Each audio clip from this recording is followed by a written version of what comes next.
Pues amados amigos y hermanos, sean ustedes bienvenidos. Un día más, gracias al Señor, que podamos tener vida y estar en su presencia y escuchar su palabra. A Él le damos gracias. Amados, vamos a seguir hablando sobre las parábolas del reino. Y hoy nos toca hablar sobre la higuera estéril, la parábola de la higuera estéril. Si nosotros nos damos cuenta, hemos estado hablando, pues todo lo que es Mateo 13, ya lo hablamos, bueno, las parábolas del reino de los cielos. Y después hemos seguido con algunas otras parábolas que no necesariamente dice que son parábolas del reino, sino que están dirigidas al pueblo de Israel. Normalmente toda la enseñanza que dio nuestro Señor Jesucristo fue dirigida al pueblo de Israel. ¿Por qué? Porque no existía en aquel tiempo un pueblo gentil que creyese. Entonces, todas las parábolas normalmente hacen mención a Israel. Y esta no es la excepción. Esta parábola también habla de Israel. Si tú lees Lucas 13, del 6 al 9, dice así: dijo también esta parábola. No dijo, el reino de los cielos es semejante a. Dijo también esta parábola. Tenía un hombre una higuera plantada en su viña, y vino a buscar fruto en ella, y no lo halló. Y dijo el viñador: he aquí que hace 3 años que vengo a buscar fruto en esta higuera, y no lo hallo. Córtala. ¿Para qué inutiliza también la tierra? Él entonces respondiendo le dijo: Señor, déjala todavía este año, hasta que yo cabe alrededor de ella y la abone. Y si diere fruto, bien, y si no, la cortarás después. O sea, es una parábola muy sencilla que precisamente está hablando en el contexto de Lucas 13. Y el contexto de Lucas 13, antes de llegar a la parábola, él está hablando, le están hablando a él prácticamente de una tragedia o 2 tragedias que sucedieron en Israel y en Samaria. Y esas tragedias se las contaron a él porque ellos pensaban, los judíos pensaban, que pues los samaritanos o los galileos eran peores que ellos. Y entonces les hace ver claramente que están equivocados. Entonces vemos en Lucas del 13, el 1 al 5, en este mismo tiempo estaban allí algunos que le contaban acerca de los galileos, cuya sangre Pilato había mezclado con los sacrificios de ellos. Y respondiendo Jesús les dijo: ¿pensáis que estos galileos, porque padecieron tales cosas, eran más pecadores que todos los galileos? Os digo no. Antes, si no os arrepentís, todos pereceréis igualmente. O aquellos 18 sobre los cuales cayó la torre de Siloé y los mató, ¿pensáis que eran más culpables que todos los hombres que habitan en Jerusalén? Os digo no. Antes, si no os arrepentís, todos pereceréis igualmente. Entonces, siempre que el Señor Jesús hablaba al pueblo de Dios, siempre en el contexto les daba alguna parábola cuando no había una obediencia a Dios, cuando no había un fruto digno de arrepentimiento, cuando no había una total conversión. O sea, una persona que realmente busca a Dios no va a tardarse mucho en convertirse a las palabras de Cristo. Si nosotros vemos el llamado de los apóstoles, todos ellos fueron inmediatos, rápidos y diligentes para seguir al Señor. Entonces, amado, es lo mismo que Dios pide hoy. Pero, amado, lo que yo quiero que tú entiendas es esto, que ellos se justificaban diciendo que unos galileos, por no ser del pueblo de Israel, porque eran un pueblo sembrado, un pueblo gentil, un pueblo mezclado, entonces ellos tenían un templo en el monte Gerizim, y entonces ellos ahí hacían su adoración o servicio. Mientras que el pueblo de Jerusalén se sentía el rey de los pueblos. ¿Por qué? Porque era el pueblo escogido por Dios y tenían el templo creado y levantado por Salomón. Era el templo en el cual habitaba Dios. Entonces ellos decían que todo lo que hacían los demás era algo despreciable porque no tenían el culto, ni las promesas, ni la ley de Dios. Entonces, ¿qué dijo Cristo? Mira, definitivamente aquí no se trata de legalismos, no se trata de formas, no se trata de templos, no se trata de religiones. Aquí lo que se trata es de que se cumpla con la palabra de Dios. Se trata de que realmente amemos a Dios por sobre todas las cosas. Entonces, por eso es que Él les dice que aquellos galileos que habían sufrido una masacre de parte del pueblo, del Imperio Romano, porque ellos estaban ofreciendo supuestamente unas ofrendas a su Dios. Desgraciadamente su Dios no era Jehová de los ejércitos, sino que su Dios eran muchos dioses. Ellos eran paganos, ellos eran parte de una deportación del rey Salmanasar de Asiria, que los plantó allá en Galilea, en Samaria, en todo lo que era el antiguo Israel. Tú debes de entender que el pueblo de Dios estaba dividido en dos pueblos. El antiguo Israel era un solo pueblo. Cuando el rey David reinó 30 años sobre esos pueblos, sobre ese pueblo, el pueblo no estaba dividido en dos reinos, el reino del norte y el reino del sur. El reino del sur era el pueblo de Judea, era donde estaba el templo de Jerusalén. Y el reino del norte eran las 10 tribus de Israel que ocupaban el norte de Israel.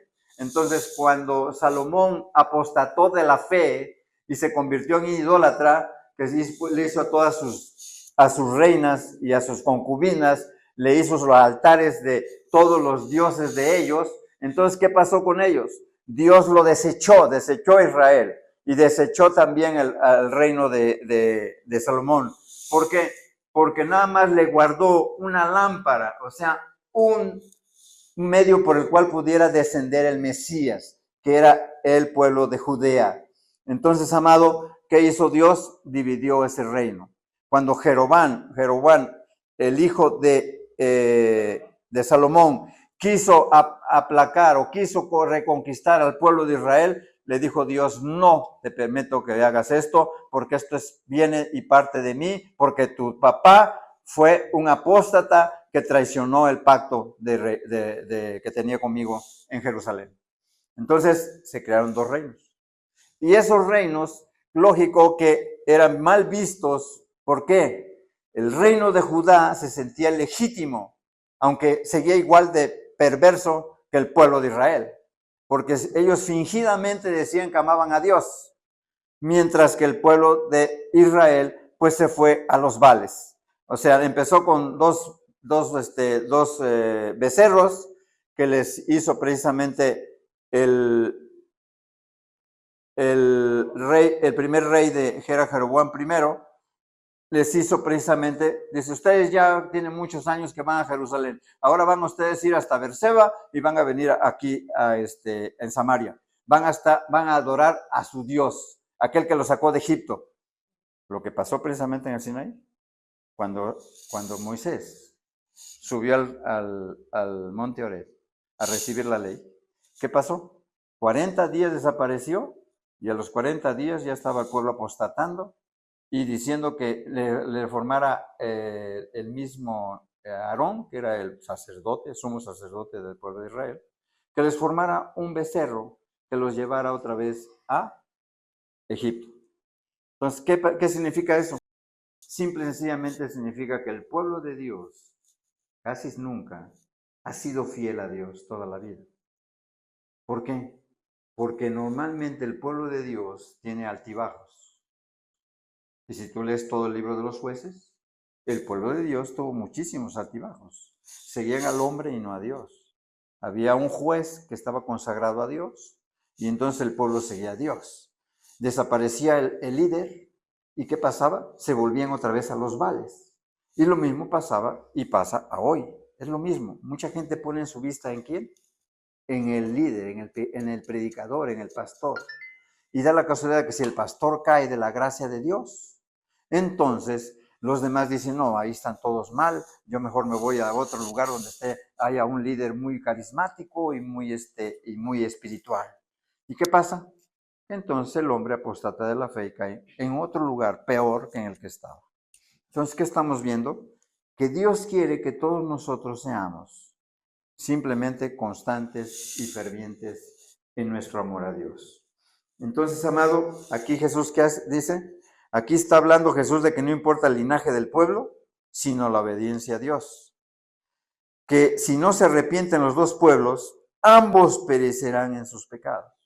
¿Por qué? Porque venía un nuevo pacto, amado.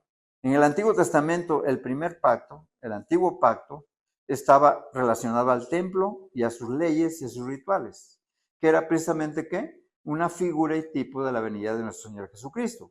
Cada vez que se mataba por ahí un borreguito o un becerrito o una palomita a causa del pecado del que iba al templo a expiar sus pecados, bueno, todo eso representaba la venida de Jesús. Ahora, ¿qué pasa con este tiempo? En este tiempo la mayoría de la gente se está inclinando, hay un avivamiento diabólico en donde mucha gente dice que el mesianismo o el cristianismo mesiánico ahora es la panacea de todos los males de la iglesia cristiana, y diciendo que si no entendemos el hebreo o que si no entendemos el griego, si no nos vamos a las raíces hebreas, entonces estamos equivocados porque simplemente Yeshua no es el mismo Jesús que se habla en español. Y tonterías como esas. Pero la verdad es que Jesús, o Yeshua, o Jehová, o Josué, o Jesucristo es lo mismo. La palabra, la raíz del nombre de Jesús está transcrito a todos los idiomas. Y Dios, que conoce todos los idiomas y el corazón del hombre, no se fija en legalismos como este. ¿Qué decían los judíos? No, que ustedes adoran lo que no saben. Ustedes son unos paganos. Ustedes son unos idólatras. Ustedes son un pueblo mezclado. Ustedes son un pueblo que fue sembrado aquí de una forma injusta dentro de la tierra de Israel. Y es cierto, pero no injusta, porque Dios castigó a Israel por haber apostatado de la fe y haberse ido tras los ídolos. Y no es que el nuevo pueblo de Galilea o de Samaria fuera idólatra. Claro que ese pueblo fue sembrado de otras conquistas que había hecho el rey Salmanasar. ¿Y lo sembró en dónde? En Israel. Obviamente que ese pueblo era un pueblo pagano, pero no tenías por qué odiarlo.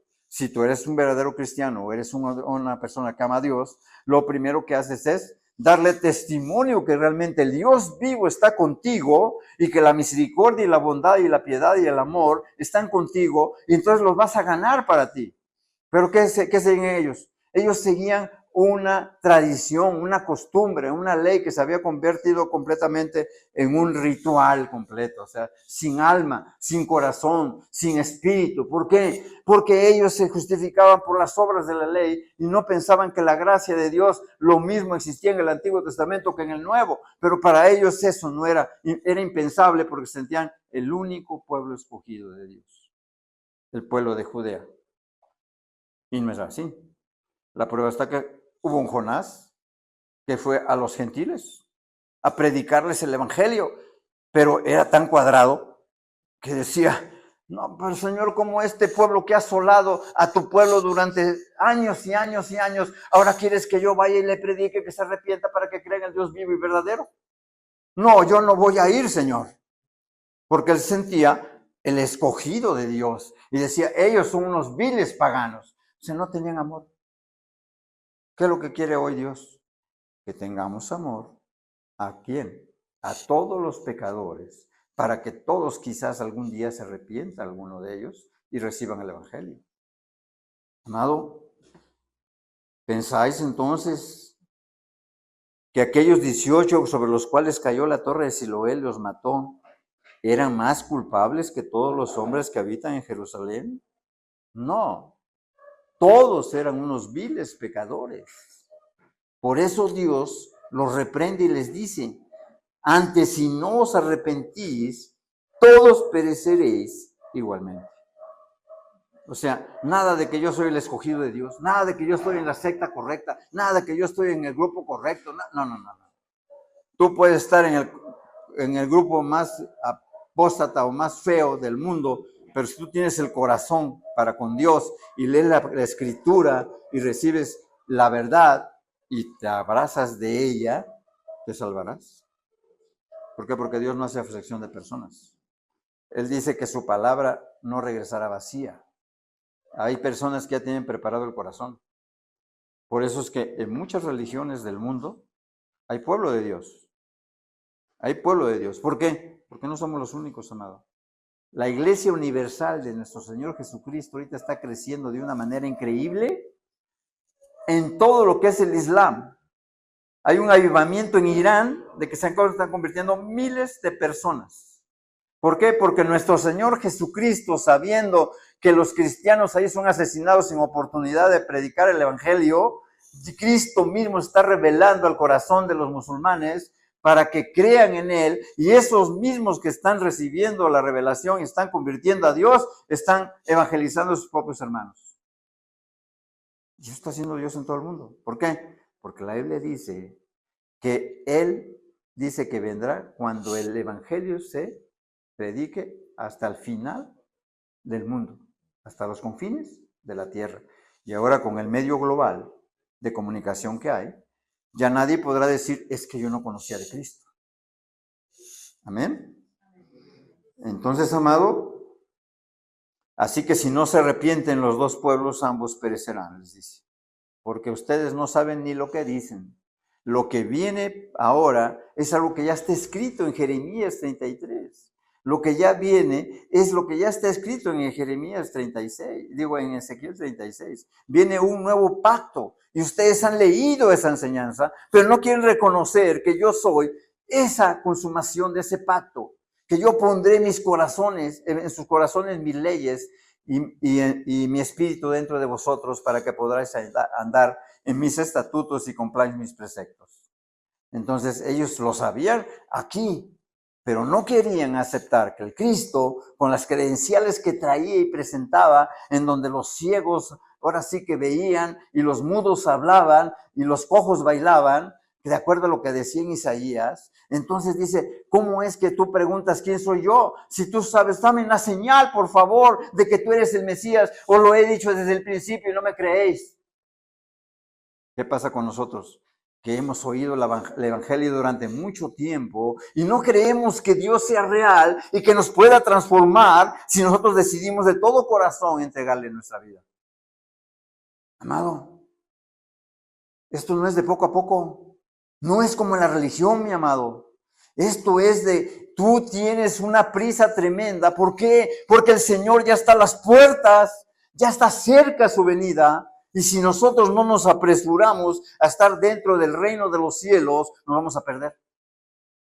¿Por qué nos vamos a perder? Porque si ahorita nosotros nos acomodamos simplemente pensando que nuestro Señor tarda en venir, ¿qué va a pasar? Dice, bueno, todavía hay tiempo, le voy a dar vuelo a la hilacha, voy a seguir en el mundo, voy a seguir amando este mundo y sus deleites temporales, y cuando ya esté muy cerca de la venida de Cristo, entonces me arrepiento. Dios no conocerá la intención de tu corazón. ¿Te podrás burlar de Dios? No. Entonces, amado, Samaria estaba poblada por una mezcla de pueblos paganos que sembró el rey de Asiria en el reino del norte, pero ellos también necesitaban la salvación. Por eso Dios decía, cuando Él vino a Samaria, dice, me es necesario pasar por Sicar, en Samaria, porque allí hay una mujer que tiene el corazón preparado. Y dice que caminó muchas millas hasta llegar a Sicar. Allí cuando estaba en el pozo de Jacob, llegó una mujer samaritana y entonces la convenció de que Él era Cristo y le hizo ver su necesidad. Le hizo ver que era una mujer pagana, que era una mujer que a pesar de que tenía religión y que sí conocía a Dios, pero también conocía a los Baales, que tenía un corazón dividido y no nada más eso, que tenía un corazón amargado y vacío, porque Dios le quería llenar ese vacío, porque ella lo quería llenar con varios maridos. ¿Qué hizo Dios? En su misericordia se acercó a él. Entonces, amado, dice en 2 de Reyes 17, 23 a 24. hasta que Jehová quitó de Israel de delante de su rostro, como él lo había dicho por medio de todos los profetas sus siervos. E Israel fue llevado cautivo de su tierra a Asiria hasta hoy. Y trajo el rey de Asiria gente de Babilonia, de Cuta, de Aba, de Hamad y de Sepharvaim, y les puso en las ciudades de Samaria, en lugar de los hijos de Israel, y poseyeron a Samaria y habitaron en sus ciudades. Temían a Jehová y honraban a sus dioses, según la costumbre de las naciones de donde habían sido trasladados. Hasta hoy hacen como antes, ni temen a Jehová, ni guardan sus estatutos, ni sus ordenanzas, ni hacen según la ley de los mandamientos que escribió Jehová a los hijos de Jacob, al cual puso el nombre de Israel. Ya para la época de Jesucristo, este pueblo se había consolidado durante varios años, más de 400 años. Si tú recuerdas, Jesucristo vino después de Malaquías, 400 años después. Pasó un largo tiempo en el cual estos pueblos, como el pueblo de Samaria y de Galilea y todas esas zonas, eran leudadas por las nuevas doctrinas y las falsas religiones. Entonces, pero ya para la época de Jesucristo ellos tenían una religión como el catolicismo actual. Mezclaban a Jesucristo con sus santos, con sus dioses falsos, con sus figuras de yeso. Entonces es lo mismo, o sea, eran idólatras. Entonces amaban a Dios y amaban a sus dioses. Ya habían erigido en el templo del monte Gerizim con permiso del Imperio Romano, según Flavio Josefo. Cuando habla aquí la palabra de Dios de que le estaban explicando a Jesucristo que había mezclado Pilato la sangre de los que servían el culto en el templo, no, eso no está en ninguna historia. Yo leí Flavio Josefo, leí Eusebio de Cesarea, leí la misma historia y nada. Siempre ha de haber sido un caso fortuito, que no sabemos qué sucedió en realidad.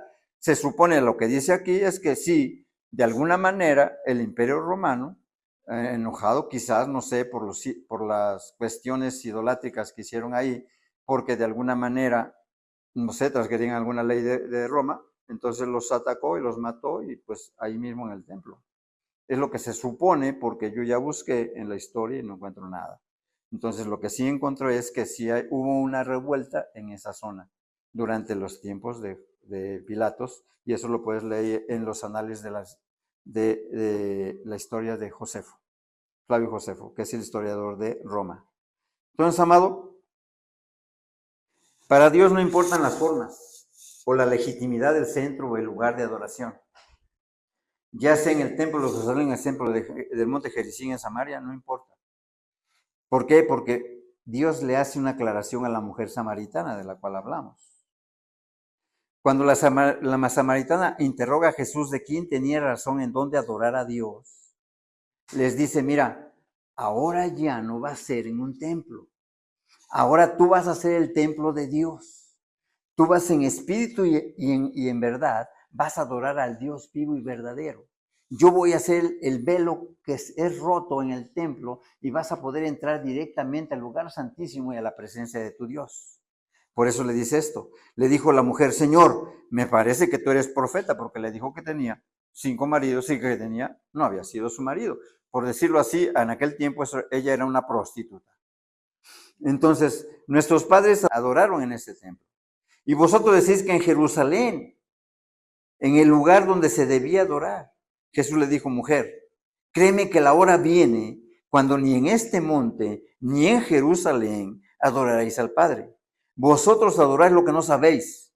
Nosotros adoramos lo que sabemos, porque la salvación viene de los judíos. Dios es espíritu y los que le adoran en espíritu y en verdad es necesario que adoren. Así que ni los judíos ni los galileos entendieron que Jesucristo venía para el cumplimiento de un nuevo pacto. Por eso es que era raro que la persona pudiera aceptar a Jesús, porque Jesús decía que él era el Mesías, el ungido de Jehová. Pero ellos no creían, porque ellos esperaban un Mesías como David, un guerrero, un conquistador, uno que les quitara la bota del Imperio Romano y pudieran tener la libertad que necesitaban, según ellos, para poderse conquistar aún a los pueblos vecinos, como se dio con David y como se dio con Salomón. Entonces Cristo los confronta, ni judíos ni gentiles, ni samaritanos entrarán en la salvación si no se arrepienten de sus pecados. Entonces, amado, una vida en pecado hace que un sacrificio o ofrenda a Dios sea inaceptable. Por esta causa, en este contexto da Jesucristo esta parábola, la de la higuera estéril. Si tú recuerdas un pasaje, cuando Jesús, allá en Marcos 13, cuando Jesús va al templo, ¿qué hizo?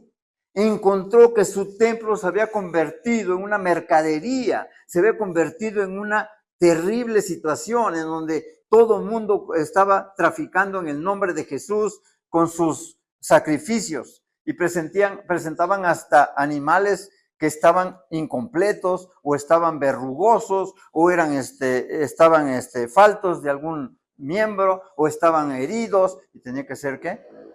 Tenía que ser un corderito, una palomita o un becerrito perfecto. Y ellos andaban ahí escatimando. Tanto el que iba a ofrecer el sacrificio porque había pecado, estaba peleándose con el que vendía y regateando el precio. Entonces, cuando yo digo, bueno, ¿acaso nosotros, cuando vamos a buscar a Dios, estamos regateando el precio que nos ofrece Jesús por la salvación? A lo mejor sí, a lo mejor tú sí te estás regateando el precio a Dios de tu alma. ¿Por qué? Porque tú dices, bueno, si yo dejo esto, pero esto no lo dejo, o le voy a dar un poquito más tarde. La verdad es que todavía tengo problemas que resolver, Señor. Tengo situaciones allá pendientes que yo creo que todavía mejor no te busco, pero después más adelante te busco. Así estaban, regateando el precio. ¿Por qué? El corderito que se ofreciera a Jesús mismo. Dice que es el Cordero de Dios que quita, ¿qué? El pecado del mundo. Entonces, ¿qué representaba el Cordero? Pues representaba el sacrificio sagrado de Jesús, el Hijo del Dios viviente, el Todopoderoso, aquel que dio su vida por ti y por mí, y que no escatimó su vida como preciosa, sino al contrario, nadie me quita mi vida, sino yo mismo la doy, porque yo puedo darla y puedo tomarla. Entonces, ¿qué hizo? Por amor a ti, a tu alma, por amor a tu perdición, no quería que te fueras al infierno. Él deseó de todo corazón que la gente creyera en Él para que se pudiera salvar. Pero ¿qué pasaba? La gente desde aquel tiempo estaba poniéndole precio a nuestro Señor Jesucristo. Amado, cuando tú cambias el plato de lentejas de este mundo por Cristo, tú eres un profano. ¿Por qué profano? Porque tú estás ofendiendo a Dios todos los días y lo estás crucificando y no te importa con tal de satisfacer tus pecados personales. Existe, pero es verdad. Por eso es que es importante entender que la higuera estéril. Dijo también esta parábola, tenía un hombre una higuera plantada en su viña y vino a buscar fruto en ella y no lo halló. ¿Y qué dice ahí? Y dijo al viñador, he aquí que hace 3 años que vengo a buscar fruto en esta higuera y no lo hallo. Córtala. ¿Para qué inutiliza también la tierra? Él entonces respondiendo le dijo, Señor, déjala todavía este año más, está hablando Jesucristo, hasta que yo cabe alrededor de ella y la abone, y si diere fruto bien, y si no, la cortará después. ¿Quién es el que intercede por nosotros según 7:25 de Hebreos? Nuestro Señor Jesucristo. ¿Qué está haciendo el Señor? Demorando el castigo que Dios ya tiene preparado para todos los pecadores. Lo está demorando. No ignoremos que la paciencia, longanimidad y amor de Jesucristo es para una sola cosa, para que todos procedamos al arrepentimiento, dice la palabra de Dios. Esa es la paciencia de Dios para con tu vida y la mía. ¿Qué hizo Dios? ¿Qué hizo Jesús en la tierra de Jerusalén, allá todo Judea y Samaria y Galilea?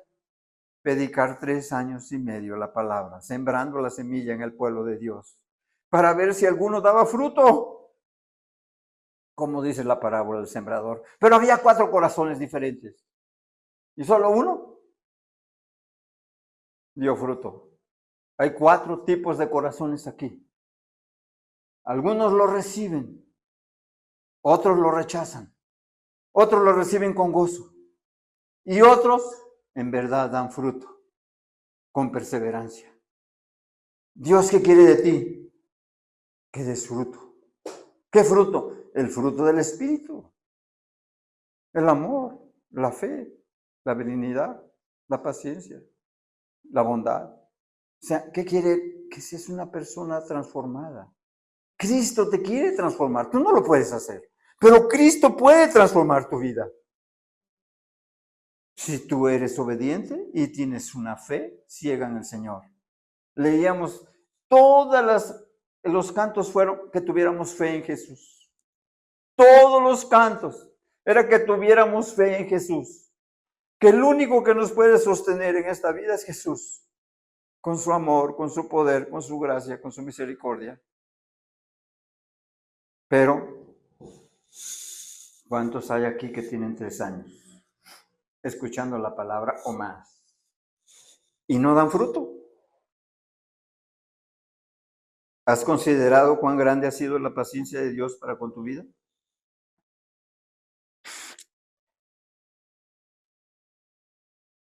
¿De cuántas te ha salvado estos 3 años? ¿De cuántas situaciones difíciles te ha sacado? ¿De cuántos problemas que no podías resolver Dios te resolvió? ¿De cuántas enfermedades que podías haber perdido hasta la vida Dios te rescató? ¿De cuántos anhelos había en tu alma y Dios te los concedió? ¿Y le has agradecido a Dios entregándole tu vida como aquel hombre leproso que vino a sus pies? ¿O eres como los 9 que se quedaron por allá y se fueron felices a gozar otra vez del pecado y la desobediencia a Dios? Amado, Dios cuida con esmero su viña y el resultado natural de la cosecha sería muy buenas uvas en su viña. ¿En dónde estaba sembrada esta higuera? Dice que estaba sembrada en una viña. Si estaba sembrada en una viña, quiere decir que la viña es el mundo. Y en medio del mundo, en el mero centro del mundo, Dios sembró a esa pequeña higuera, que es Israel. En un minúsculo, yo creo que no es, Tlaxcala de ser más grande que Israel. Y ahora Israel es una potencia mundial, económica, política y bélica. Ese pueblo fue escogido de una manera especial. Pasó por muchas tribulaciones en un éxodo infernal, cruzando un desierto. Y estuvo 40 años en ese desierto porque habían desobedecido a Dios y lo habían tentado 10 veces. 10 veces lo tentaron, dice Dios. ¿Quiénes entraron de esa generación a la tierra prometida? Solo 2. Josué y Caleb. Amado, no vaya a resultar que somos como aquellos que quedaron en el desierto, postrados. Dios cuida. Una viña bien cuidada con trabajo, un riego, con goteo, con una malla, una cerca, con un andamio y una buena poda, da muy buen fruto. Entonces, ¿qué hace Dios cuando viene aquí? Te dice la palabra, te muestra en tu corazón cómo estás, te hace ver tus pecados, y si tú eres diligente, Dios las poda. ¿Y te deja qué? Limpio. ¿Para qué? Para que des fruto. Pero, si te resistes a la poda, ay, es que duele, Señor. Es que me duele dejar en la televisión, me duele dejar este trabajo impío, me duele dejar esta situación difícil, me duele abandonar a mi concubina y amante, me duele dejar la fornicación en la que vivo, me duele dejar miles de cosas. Dios dice, corta con eso. Ay, es que yo tengo algunos pequeños secretos, córtalos, sácalos. ¿Para qué? Para que Dios te pueda limpiar. Porque mucha gente dice, ay Señor, quítame este adulterio que tengo aquí. Si es tu voluntad, que se vaya. Que se vaya. Si es tu voluntad, tu voluntad de Dios dice, corta con esa fornicación. Que no solamente eres adúltero, sino que provocaste otro adulterio en tu mujer. Destruiste 2 familias. O 3, si eres como la mujer samaritana. Amado, Por lógica que la higuera también debería dar buen fruto, porque Dios no hace excepción de personas. Dios trata contigo y trata con todos. Entonces, amado, esta higuera recibe los mismos cuidados que la viña. Y lo más curioso es que no daba fruto después de 3 años. ¿Cuánto tiempo tienes escuchando el Evangelio? 3, 5, 9, 10, 15. Cuidado. ¿Qué dijo Jesús? Señor, por favor, no la cortes todavía. ¿Pero qué dice Dios? ¿Para qué inutiliza la tierra? ¿La tierra está llena de qué? De pecadores. Pero viene otro pecador con nombre y etiqueta de cristiano y le sirve de tropiezo a otro pecador que puede dar fruto. ¿Para qué inutiliza la tierra? Si este es peor que el otro, sin su influencia, esta persona se convertiría. Entonces, eso es inutilizar la tierra. ¿Qué hacía la higuera? Robarle la savia, robarle los nutrientes a la viña. Y hacía que alrededor de ella la viña no diera fruto tampoco, porque le robaba. Ni entraba, ni dejaba entrar al pecador. Amado, igual que muchos oyentes aquí, reciben un cuidado especial de parte de Dios, el Padre. Él los atrae, les habla, les muestra cómo está su vida, les hace ver su vacío, les hace entender su necesidad espiritual, les hace ver que su vida está completamente hueca y vacía, sin ilusiones, y que trata de llenar ese vacío con cosas materiales, y él les dice, mira, ese no es el camino, las riquezas no son ningunas, las cosas materiales se van a quedar, y el cuerpo se va a ir al hoyo, y los gusanos se lo comerán, y tu alma se irá a la perdición eterna. Les habla y les explica el Evangelio, y tiene mucho tiempo y dice, sí, cierto, yo no había entendido esto, yo así estoy, la verdad es que Dios me habló hoy, pero ¿qué dices tú? Bueno, más adelante yo hago el cambio, ya entendí lo que tengo que hacer y ahora nada más debo de quitarlo, nada más que lo voy a quitar cuando yo quiera, y no cuando Dios diga. Cuidado, cuidado, el Espíritu Santo está entre nosotros y les alumbra el entendimiento y hasta los convence de pecado para que se arrepientan. Pero ¿qué pasa? Llegan al arrepentimiento y a la confesión y están llorando aquí delante de Dios y resulta que salen de aquí y vuelven a pecar. ¿Estarán arrepentidos? No. ¿Por qué? Porque su corazón es malo y perverso y engañoso más que todas las cosas.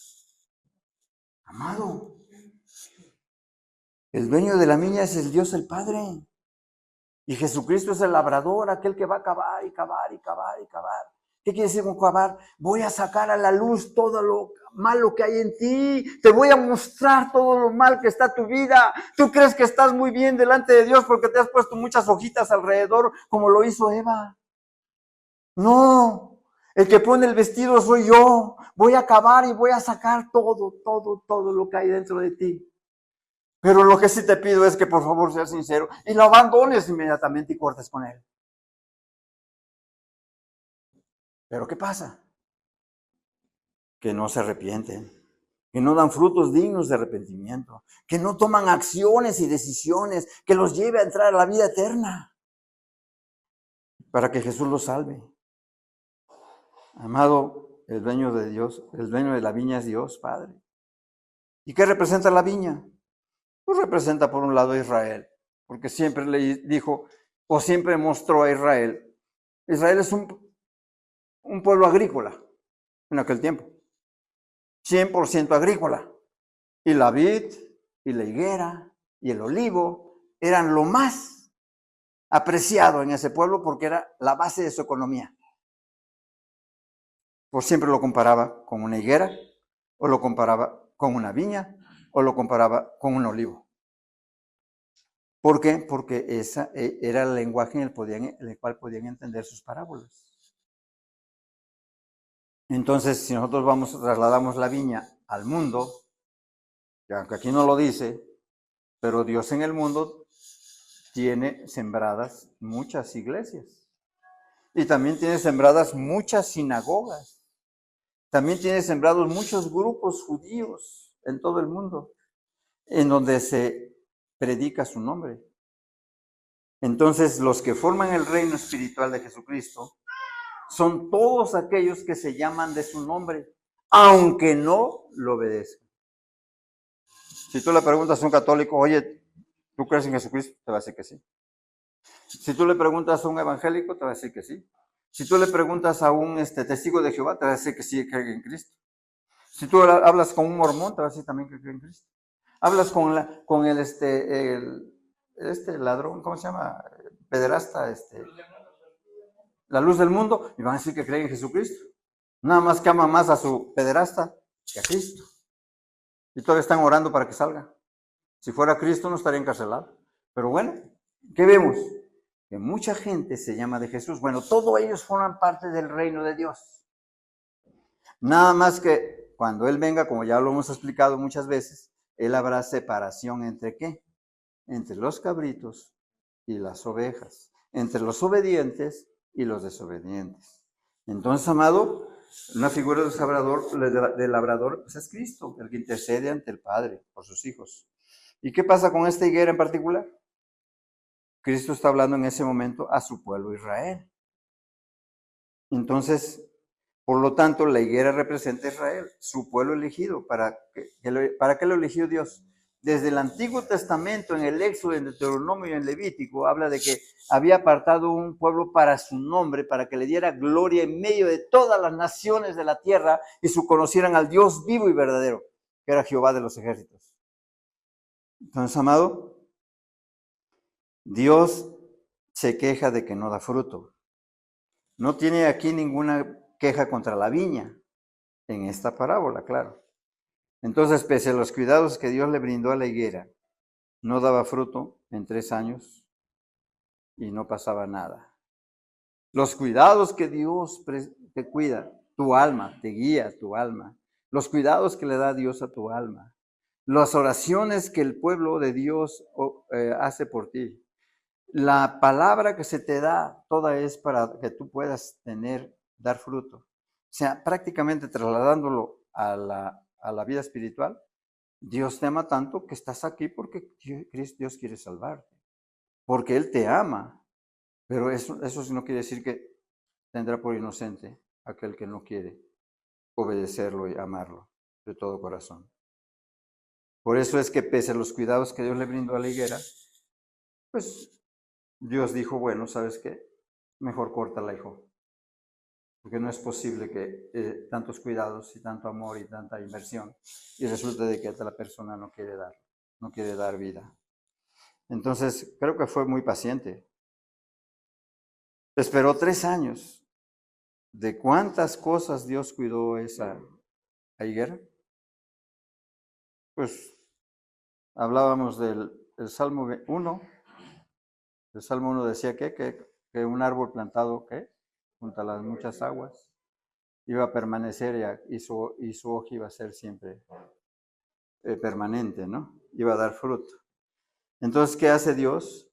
Que aunque vengan las tormentas, aunque vengan los deslaves, aunque vengan las heladas, aunque vengan las plagas o enfermedades, aunque vengan los juicios, aunque venga todo eso, finalmente, ¿qué hace Dios?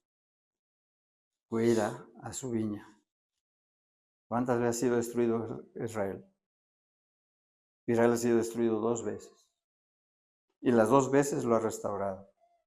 Y viene la tercera, que es en la batalla del Armagedón, en donde Israel casi va a ser destruido. ¿Pero qué dijo Jesús? Que sobre mi pueblo reinaré como rey para siempre. Sobre mi pueblo Israel. Así que todos estos criminales que están alrededor de Israel atacando ahorita, 7 países atacando a Israel, no van a prosperar jamás. Dios los va a destruir. Si tú lees Ezequiel 38 y 39, Israel no va a meter para nada, ni siquiera va a hacer un disparo. Dios va a destruir a sus invasores. Y es donde empieza la gran batalla, la gran tribulación para Israel. y para todos aquellos de nosotros que nos quedemos después del rapto. Así que procuremos estar bien delante de Dios. Dios la cuidó de plagas, de heladas, de ciclones, de inundaciones, de deslaves, de toda clase de cosas. Y permanecía. Y no solo la abonó, la podó y la fumigó. La cuidó de tal manera que aún así no da fruto. No dio. Lo cual es normal. El pueblo de Israel toda la vida ha sido apóstata. Toda la vida ha sido inconstante. Toda la vida ha sido un pueblo rebelde y duro de servicio. Toda la vida. Y no es ningún reclamo de parte de Dios. Todos los hombres de esta tierra somos muy inconstantes, no le damos prioridad a la vida eterna y lo que procuramos es conservar nuestra vida en esta tierra y disfrutar de ella y sin preocuparnos lo eterno. Así somos los seres humanos, sean israelitas, sean pecadores de este mundo. ¿Pero qué quiere Dios de ti? Que cambies tu manera de pensar, cambia de cassette, cambia de chip, trasladándolo a tu vida en estos últimos 3 años. ¿Dios te ha ayudado? Yo te pregunto, yo creo que todos nosotros hemos sido ayudados de alguna situación muy difícil y Dios nos ha sacado adelante. Amén. Amén. ¿Por qué? Porque Dios es bueno. ¿Cuántos años llevas sin convertirte de tus pecados a Dios? A pesar de ver con cuánto amor te ha cuidado. Y yo te pregunto, ¿no estarás tentando a Dios si no te has convertido de todo corazón, si no has abandonado tu pecado, si no te has entregado sinceramente al Señor y vivas en la paz que Dios te da? Que vivas con esa seguridad de que si mueres te vas al cielo. Amado, aquí nuestro Señor Jesucristo es el Rey. Si fuera por el Padre, ya nos hubiera cortado. Pero Jesucristo dice que no ignoremos ¿qué? Romanos 2.4. Recuerda que la paciencia de Dios es por una razón. Te está dando una oportunidad de que te arrepientas de todo corazón y le creas. Y le creas que te quiere perdonar. O menosprecias las riquezas de su benignidad, o sea, de su bondad, de su paciencia. Y no nada más de su paciencia, de su gran paciencia, longanimidad. O sea, que estás estirando la liga. ¿Qué pasa cuando estiras una liga de más? Se revienta. Se acaba la oportunidad. Entonces, ¿qué dice Dios? Ignorando que su benignidad te guía al arrepentimiento. Para única la razón por la cual espera Dios en nuestras vidas, tengamos 20, tendremos 30, tendremos 90, ¿es para qué? Para que tú aproveches tu oportunidad de salvación. Es tiempo de que te arrepientas ya, que des fruto. Así que mi amado y querido amigo, Dios no quiere tu perdición. Y si nos ponemos nosotros a pensar claramente, ¿Dios será menos Dios sin nosotros? ¿Dejará de ser Dios sin nosotros? Pero de tal manera nos amó que dio a la vida de su Hijo amado Jesús, para que todos nosotros pudiésemos tener vida eterna. Ese es el amor de Dios, en que Él nos amó primero, no que nosotros lo amamos primero, porque la Biblia dice que nadie busca a Dios. Amado, Él es el que nos busca, así que necesitamos desesperadamente su salvación y la vida eterna que nos ofrece como un regalo, un don, amado. No merecemos nada. Somos viles pecadores. Merecemos el infierno, eso sí lo merecemos. ¿Por qué? Porque pecamos deliberadamente con nuestra mente y con nuestro cuerpo. Hay gente que dice, es que ya estoy viejito, yo ya no peco. No, pero te regocijas con tus pecados de tu juventud y los recuerdas con deleite y te revuelcas en ellos. Y dices, ¿sabes que ya no peco, ya estoy viejito? Discúlpame, pero viejitos y no viejitos, el alma no envejece, hermano. El alma es eterna. Así que, ¿qué dijo Dios de la higuera estéril a su hijo? Córtala. No esperaré más. Se agotó mi paciencia. ¿Por qué? Porque estos son igualitos que aquellos que perecieron en el desierto. Córtala para que no inutilice la tierra.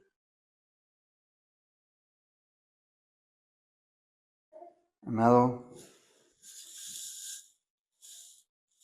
¿cuánto tropiezo podemos ser cristianos y no cristianos? La gente incrédula, la gente atea, la gente religiosa, o la enemiga de Dios, o la materialista, o aquellos que dicen que Dios está dentro de nosotros, hay que encontrarlo, como dicen en la metafísica. ¿Has oído hablar del karma?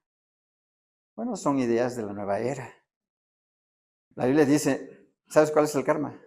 Lo que siembras, cosechas. Siembras amor, recibes amor. Siembras odio, recibes odio. Siembras discordias, recibes, ahora sí que, terribles y espantosas controversias. O sea, todo tiene una respuesta de parte de Dios. Entonces, amado, ¿cuánta gente, y aún aquí hay gente, que le sirve de tropiezo a otras almas?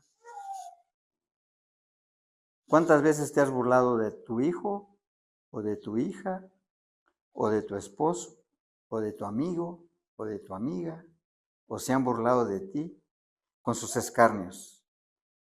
¿A poco te vas a dejar de tomar? Te dice el borracho, tu amigo el borracho. ¿A poco vas a dejar de tomar? Ah, ya te convertiste ahora sí que en evangélico. Ay, ¿a poco ya muy santurrón? Digo, así es como el diablo escarnece. Y el hombre que tiene el ego bastante hinchado dice, no, ya soy Juan Camané, y échame una copa, y no una, sino dos, te voy a demostrar que sí tomo. Y así es el orgullo, falso orgullo del pecador. Mucha gente dice, ay, no seas mojigato, hombre. Pues, ¿cómo? Que ya te lavaron el coco, ya te fanatizaste. ¿A poco vas a buscar a Dios si ni existe? ¿A poco cuándo has visto tú a Dios? ¿O cuándo has visto el infierno si ese ni existe? No. Pues no, mira tu vida y verás que es pequeño infiernito. Imagínate lo que será después. Entonces, amado, la religión es para los débiles, dice mucha gente.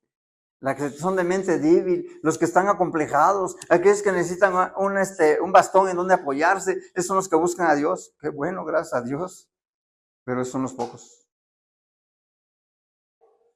¿Ya te lavaron el coco? ¿O a poco vas a dejar la iglesia de mi papá y mi mamá? ¿A poco ya te volviste un santurrón? O te dicen luego, si dejas tu religión, nuestra religión, la religión de mi papá, de mi mamá, que vivían como diablos y peleando. Esa es su religión. Ah, no, es que yo tengo que respetar la religión de mi papá y mi mamá porque, pues la verdad es que yo creo que ellos están bien divorciados, bien peleados, bien encorajinados, bien amargados. ¿Y esa es la religión que tienes? Pues, oye, pues mejor huye de tu mamá y de tu papá porque están contaminando. Están inutilizando la tierra. Amado, hay gente que dice, es que a mi hijito le gusta mucho una religión en donde todo el mundo se pueda divertir y jugar. Le gusta que les hablen bonito. No le gusta que los regañen tanto. ¿Por qué tan poca diversión hay aquí? Yo quiero ir a un lugar, mami, en donde me traten bien y que yo esté a gusto. Y ahí gritando y bailando y haciendo cosa y media. ¿Y qué pasa? El papá, en lugar de escuchar la verdadera doctrina, se va a la falsa para darle gusto a su hijito. ¿Qué pasa con Cristo? Cristo dice, el que ama más padre, madre e hijos e hijas más que a mí, y aún su propia vida no aborrece, no es digno de mí. ¿Cuántos serán arrastrados por sus hijos? ¿O cuántos serán arrastrados por sus padres? ¿O cuántos serán arrastrados por un mal testimonio de un cristiano? Cuidado, tengamos temor. Entonces yo mejor me voy a donde esté a gusto. Al fin que todas las religiones hablan de Dios. Todas las religiones hablan de Dios. Todos los caminos llevan al cielo, como si fuera Roma. No, Cristo dijo, yo soy el camino. Mis palabras son el camino. Yo soy el que da la bendición y yo soy el que da la destrucción. Yo soy el que mato, yo soy el que doy vida. Yo soy el camino, la verdad y la vida. Y nadie llega al Padre si no es por mí, dijo Jesús. Nada de que pues, esto no es el camino a Roma, amado. Mucha gente dice, es que todos los caminos llevan a Dios. No. ¿Será que te llevan los testigos de Jehová a Dios? ¿O la nueva era? ¿O la reencarnación te llevará a Dios? ¿La ciencia religiosa? ¿O la argirisna? ¿O te llevará a Dios la religión de la India? Amado, el único Dios verdadero y que dio la vida por nosotros se llama Jesús. Y Él es el único que tiene derecho sobre nuestras almas porque las compró con precio. ¿Cuál precio? El de su sangre preciosa. ¿Sabías una curiosidad? Que dice Ron Wyatt, un arqueólogo que ya murió, que por cierto era adventista, que encontró el arca abajo exactamente de donde estaba la cruz del Calvario. Y si tú recuerdas, dice que cuando la cruz del Calvario murió Cristo, las piedras se partieron. Resultó que dice que él encontró el arca y no nada más eso, que encima del arca del testimonio estaban las gotas de la sangre de Jesús. Y lo más increíble, ¿sabes qué? Que esa sangre, pues no podía revivir después de 2000 años, ¿verdad? La centrifugaron con ciertas sustancias especiales que hacen para revivar la sangre. Y resulta que la sangre estaba viva. Pero eso es lo más importante, ¿sabes qué era? Que esa sangre nada más tenía 23 cromosomas, en lugar de 46, que es lo que tiene el ser humano, que nace de una vida, de un hombre y una mujer. Y como él nació nada más de una mujer, él nada más tenía 23 cromosomas. Yo no sé si es verdad o no, pero se me hace muy elaborada la historia como para que sea mentira. Entonces, amado, la sangre de Jesús nos demuestra algo, que es la única manera de lavar nuestros pecados. Por eso la Biblia dice que si confesamos nuestros pecados, Él es fiel para perdonar.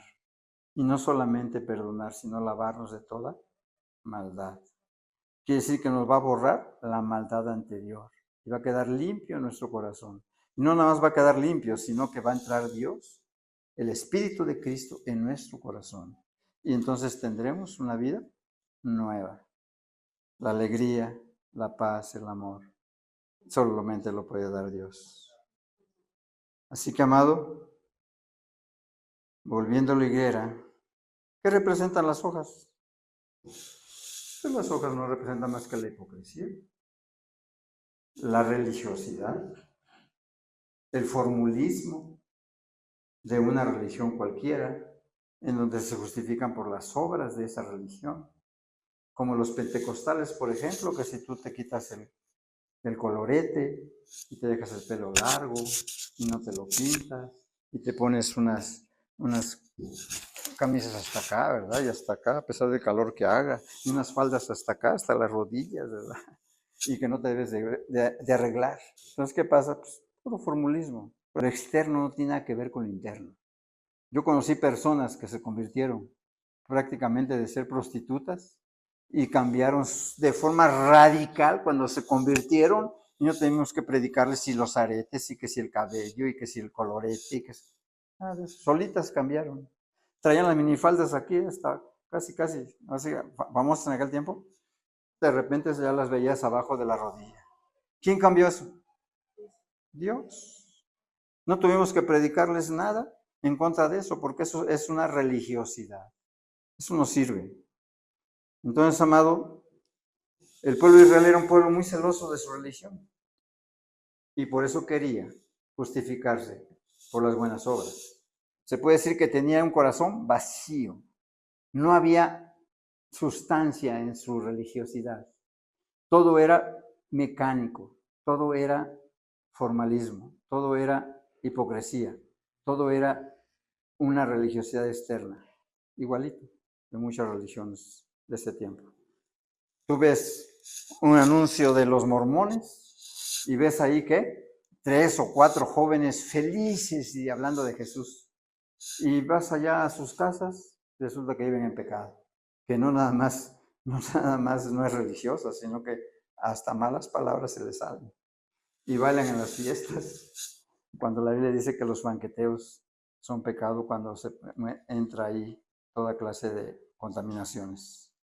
Entonces, amado, tengamos cuidado de no caer en las formas. Es como la misma oración. La misma oración, cuidado de caer en las formas, amados. Si yo voy a orar a Dios, le voy a orar con el corazón. Le voy a decir a Dios y le voy a abrir mi corazón. Y a cara descubierta le voy a decir lo que soy y lo que quiero y lo que deseo. Para su reino y para mi vida. ¿Por qué? Porque dice Filipenses 1 del 10 al 11. Para que aprobéis lo mejor, a fin de que seáis sinceros e irreprensibles para el día de Cristo, llenos de frutos de justicia que son por medio de Jesucristo, para gloria y alabanza de Dios. Entonces aquí vemos que la higuera es en sus hojas abundantes, significa solamente una vida externa. ¿Por qué? Porque si nos vamos nosotros hasta el Génesis, no lo busques. ¿Qué pasó cuando pecó Eva y Adán? Se pusieron unas hojas de higuera, o de parra, como le quieras llamar. ¿Para tapar qué? Su pecado, su desnudez. Pero no podían tapar la desnudez de su alma.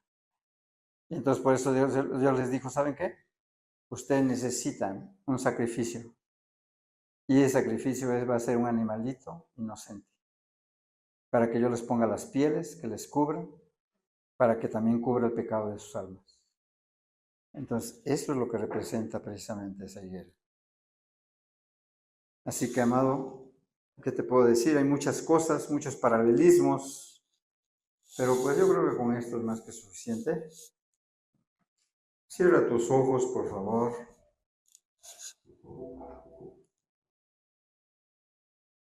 Y pregúntate,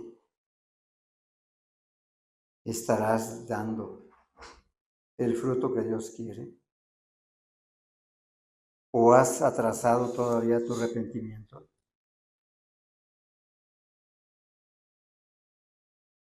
¿O crees que todavía tienes tiempo y puedes jugar con tu destino? Amado, nuestro Señor Jesucristo busca un fruto apacible, lleno de justicia, lleno de amor, lleno de paz, lleno de virtud,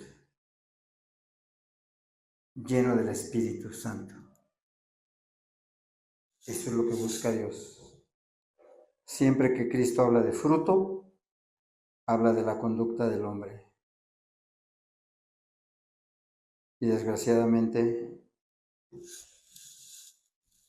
el hombre no da el fruto que Dios espera. Por eso dice Mateo 7:16.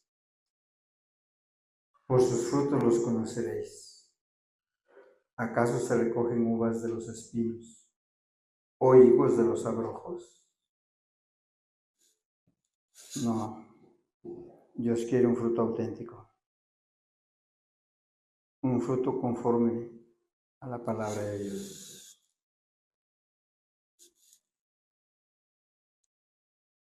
Dios prosperaba al pueblo dándoles grandes cosechas.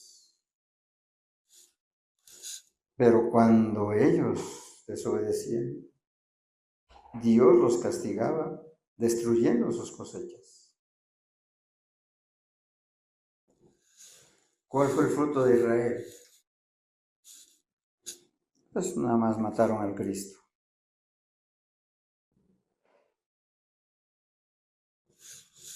¿Cuáles eran los pecados de Israel?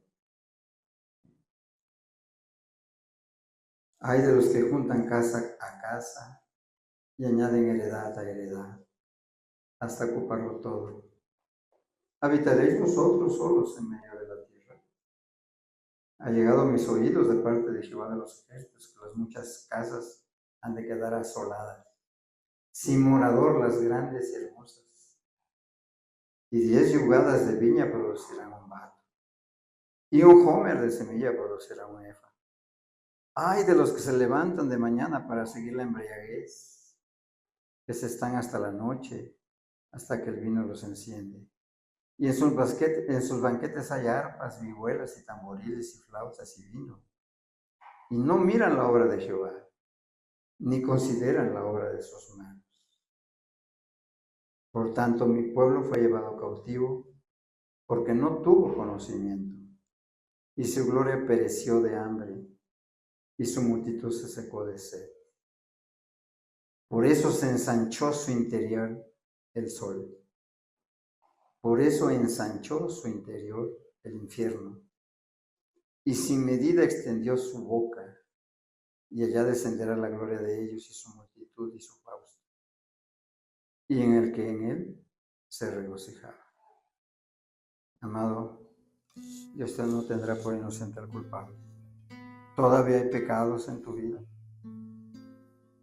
Yo creo que es tiempo de que te arrepientas y busques a Dios. Necesitas a Dios. Solo Él puede ayudarte. Él está aquí. Él quiere cambiar tu vida. Él quiere que te arrepientas. Y Él quiere cambiar ese corazón.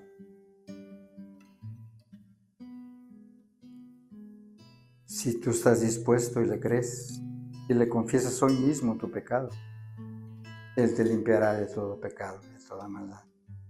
Si le crees a Jesucristo, porque sin fe es imposible agradar a Dios. Y al que tiene fe todo le es posible, aún cambiar su corazón.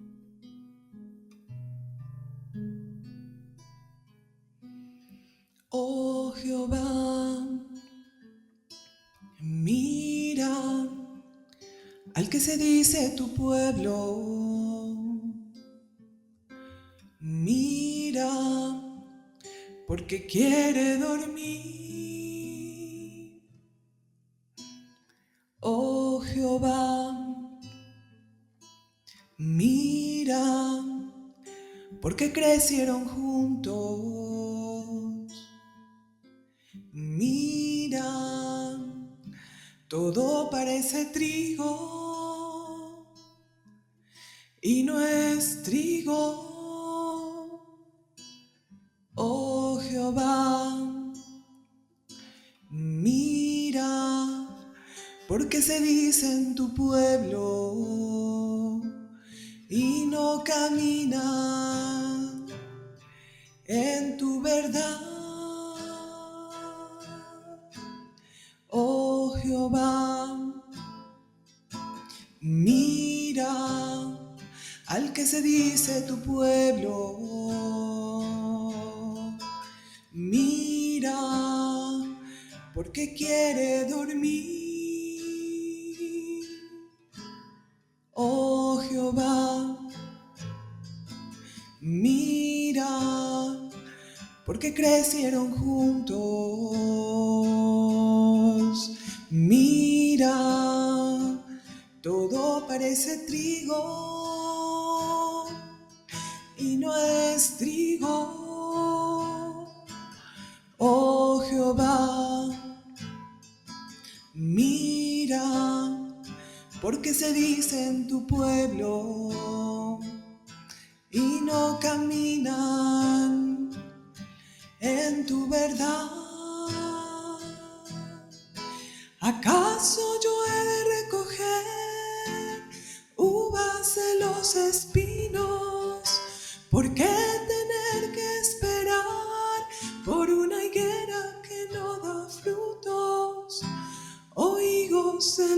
abrojos, córtala.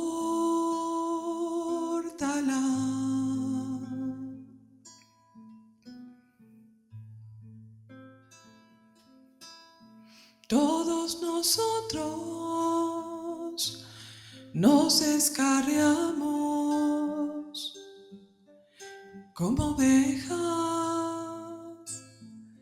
cada cual se apartó por su camino, mas Jehová cargó en él el pecado de todo hombre y mujer, porque la paga del pecado es la muerte, mas la dádiva de Dios es vida eterna. Mas Jehová cargó en él el pecado de todo hombre y mujer, por cuanto todos pecaron y están destituidos de la gloria de Dios. Mas Jehová cargó en él el pecado de todo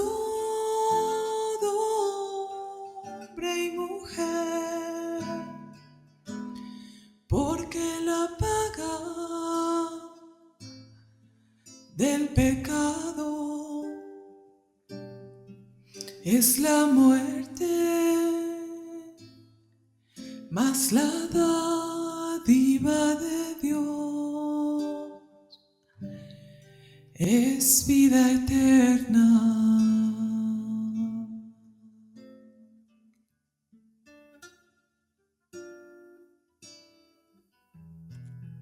Padre, te doy muchas gracias, Señor, por tu palabra, por tu amor, por tu bendición y por tu presencia en este lugar, Señor. Solo pido, Padre, que tú sigas tratando con estos corazones y no permitas que se endurezcan, Señor. Hazlos sensibles, Padre, que puedan entender cuánto necesitan la vida eterna, Señor, porque si no, se perderán. Padre, ayúdanos a perseverar en tus caminos. Danos de tu gracia, Señor, que podamos terminar la carrera y podamos disfrutar de la corona de la vida que tú nos darás a todos los que te aman, Señor. En el nombre de Jesús, amén y amén.